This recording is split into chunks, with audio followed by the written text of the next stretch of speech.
Pada ingat ke nikmat ilahi di masa sabar berihan atau meredah daun gendaran dekat besar langit dan bumi kan nyata langit dan bumi tak rasa. Cuba tak ingat ke nikmat ilahi di masa sabar berihan atau meredah daun gendaran dekat besar langit bumi kan nyata langit bumi terasa. Mula di ujung teropak ujung kaki rahmat Tuhan berikan sampai terasa. Kadang tersakit sempit baraseki lapang Tuhan beri jalan cina buka. Benar tersyukuri nikmat Rabbana melupa diri pasti terus bala.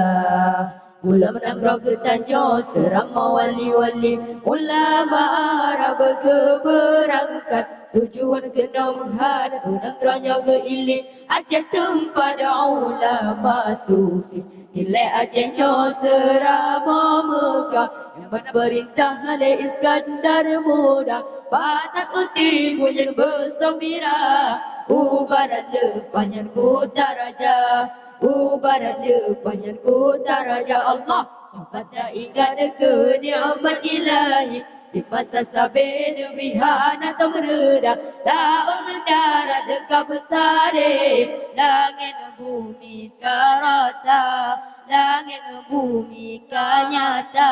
Rakyat Aceh dilempar puja Allah yang rahmat murah tak tahan susah cita yang badar pakar kamu ubah mungkin ada dengan hukum kata kebah. Hana tersyukuri nikmat Rabbana akan lupa diri pasti terus bala. Kita ingat ke bicara ke contoh dan teladan balayo belah dah sampai Jepang yo masa DI dan PKI bala Tuhan raya letak ada mati bahasanya. Berkali-kali Allah beri pelajaran dan putra nama Yung Atauhan yo belanda syahid pahlawan raja dumji poyonyan raja dumji poyonyan. Allah cepat tak ingat ke nikmat ilahi di masa sabar berihan atau meredah daun gendaran dekat besar langit bumi kan nyata langit bumi terasa.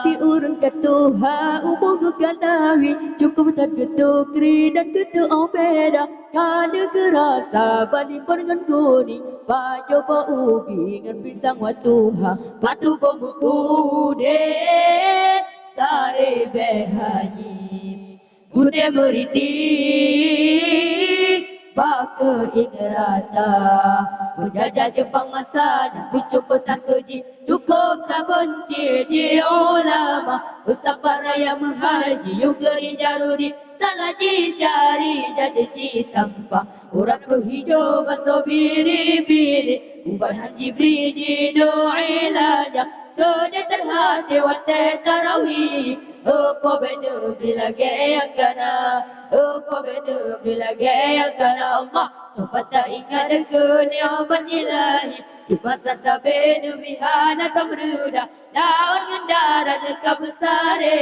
langit bumi kan nyata langit bumi terasa. Rakyat Aceh dilempar puja Allah dan rahmat murah tak tahan susah cinta yang baru pakan kamu ubah mungkin ada dengan hukum kata kebah. Hana tersyukuri nikmat Rabbana akan lupa diri pasti terus bala. Kita ingat ke bicara ke contoh dan teladan balayo belah dah sampai Jepang yo masa DI dan PKI bala Tuhan raya letak mati masanya Berkali-kali Allah beri pelajaran. Dan ada putera nama Tauhan. Dia Belanda syahid pahlawan. Raja Dumji Payoyan, Raja Dumji Payoyan. Allah cuba tak ingat ke nikmat ilahi. Di masa sabar berihan atau berudah. Langan darah leka besar. Langit bumi kan nyata. Langit bumi tak rasa.